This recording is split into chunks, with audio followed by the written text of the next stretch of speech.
যে সমস্ত সাংবাদিকরা ভুল বুঝেছেন, তেনারা বলেছেন ইসলামী আন্দোলন বাংলাদেশকে পরিবর্তন করতে চায়।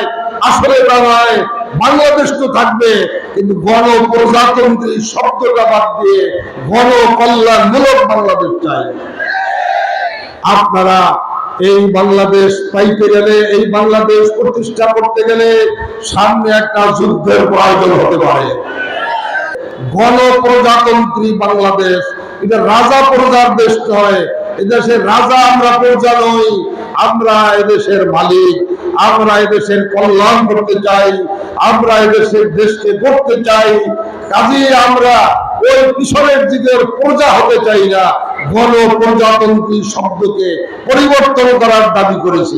আমরা উপদেষ্টা পরিষদের প্রধান উপদেষ্টার কাছে দাবি জানাবো, ছাত্রলীগ খুনি ছাত্রলীগকে যেভাবে নিষিদ্ধ করা হয়েছে, খুনি আওয়ামী লীগকেও নিষিদ্ধ করতে হবে।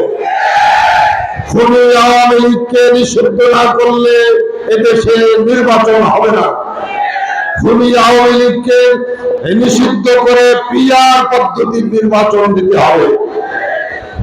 আর আমাদের সামনে নির্বাচনের জন্য আমরা যে দাবি জানিয়েছি, বাংলাদেশকে একটি সুন্দর বাংলাদেশ, একটি গণমুখী বাংলাদেশ, কল্যাণমুখী বাংলাদেশ পাওয়ার জন্য ইসলামী আন্দোলন দাবি করেছে গণপ্রজাতন্ত্রী বাংলাদেশ।